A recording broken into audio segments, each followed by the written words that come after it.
కాపాడాడు, భయంకర వ్యసనాల నుంచి కాపాడాడు. ఈరోజు నీవు నేను మనల్ని సజీవులకు ఉంచడం ఎందుకో తెలుసా?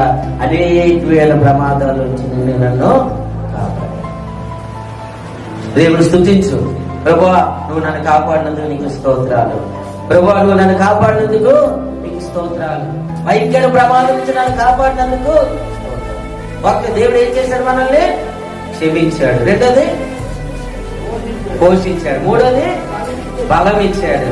ఏ బలం? మామూలు బలం కాదు, యవనంలో వచ్చే బలం కాదు, రక్తం బట్టి వచ్చే బలం కాదు, నీకున్న భోజనం బట్టి వచ్చే బలం కాదు, నీకున్న స్థితిని బట్టి వచ్చే బలం కాదు. ఆత్మ బలం, పరిశుద్ధాత్మ బలం, దేవుని శక్తిలో వచ్చే బలం. ఆ బలం కావాలి నాకు. వృద్ధాపంలో కూడా, బుద్ధిని వచ్చే వరకు కూడా ఎత్తుకునే దేవుణ్ణి